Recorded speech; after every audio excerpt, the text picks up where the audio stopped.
రాష్ట్ర ముఖ్యమంత్రి రేవంత్ రెడ్డి గారు ఎన్నికల ముందు మాట్లాడిన మాటలకు ప్రజలు కదిలిపోయి ఈయన సమాజ ఉద్ధారకుడిలాగా కనపడుతున్నాడు, ప్రజల గురించి మాట్లాడుతున్నాడు, ఈయన వస్తే ఏమైనా మేలు జరుగుతుందని చెప్పి భ్రమపడి అధికారాన్ని కట్టబెట్టింది. అధికారం కట్టబెట్టిన తర్వాత 6 నెలలు 7 నెలల కాలంలో ఏ ఒక్క హామీ కూడా అమలు చేయలేదు.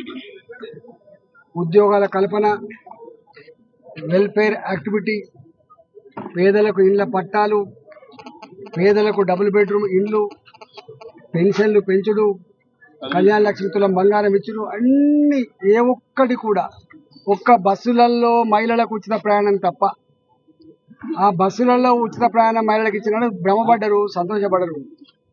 కానీ ఇవాళ 7-8 నెలలు గడవక ముందే హైడ్రా పేరిట రేవంత్ రెడ్డి చేస్తున్న డ్రామా ప్రజలకు కంటి మీద కొనుక్కు లేకుండా చేస్తూ ఉన్నాయి.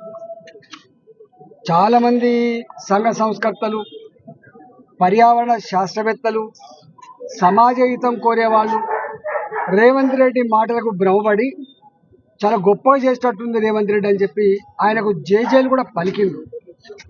నేను దేవనే చెప్పిన, ఏ రోజైతే హైడ్రా నియామకం జరిగిందో ఆ రోజే చెప్పిన, ఇది డ్రామా తప్ప, ప్రజల మూడును డైవర్ట్ చేయడం తప్ప ఈయనకు నిజాయితీ లేదు, ఈయనకు చిత్తశుద్ధి లేదు అని చెప్పి ఆ రోజు చెప్పిన.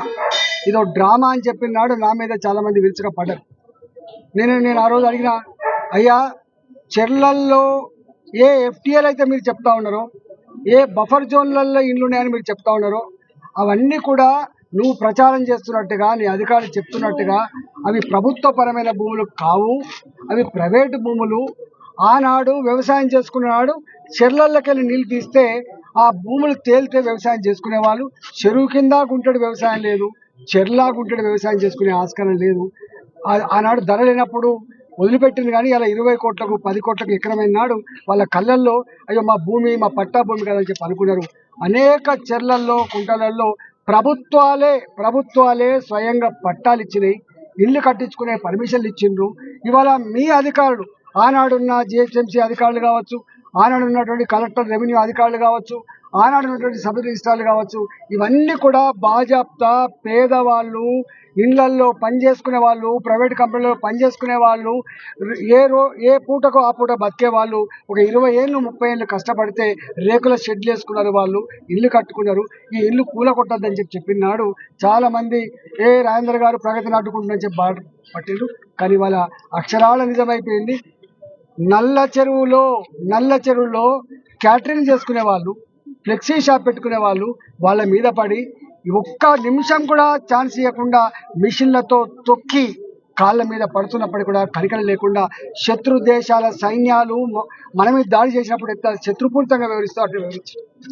ఇక్కడ గగన్పాడ్ అని ఒకటి ఊరుంటుంది, దాని పక్కకు ఒక చెరువు ఉంటుంది. ఇలా ఆ చెరువులో ఒక మైనార్టీ లేడీ, నా కొడుకు క్యాన్సర్ వచ్చిందయ్యా, నేను వాటర్ ప్యాకెట్లు అమ్ముకుని బతుకుతానయ్యా, నా సొంత భూమి కాదు ఇది ఎన్నడూ మేము నీళ్లు చూడలేదు, ఇది ఎన్నడూ చెరువు భూమి అని చెప్పలేదు మాకు, మీరు టైం ఇస్తే సామాన్లు తీసుకుంటా అని చెప్పింది. కానీ ఎక్కడ కూడా కనికరించకుండా తొక్కేసింది. ఇలా ఎక్కడ కూడా నేను ఎక్కడ తిరిగినా కూడా ఇప్పుడే జొన్నల బండ అని చెప్పి పాత అలవాళ్ళకి పోయొచ్చు. ఆయన వయసు 67 సంవత్సరాలు. అయ్యా నేను ఇక్కడే పుట్టిన, మా తాతల కాలం నాడు 100 ఏళ్ల క్రితమో 120 ఏళ్ల క్రితమో ఈ జొన్నల బండ కాడికి వచ్చి బండ కొట్టుకొని బతికిండ్రు. ఈ భూమి సర్ప్లస్ ల్యాండ్ అని చెప్పిండ్రు. మాకు ఇందిరాగాంధీ ఉన్నప్పుడు ఇక్కడ మేము గుడిసెలు వేసుకున్నాం, ఇల్లు కట్టుకున్నాం. ఎన్టీ రామారావు వచ్చినప్పుడు మాకు ఇవి పట్టాలు ఇస్తా అని చెప్పిండు. ఇప్పుడు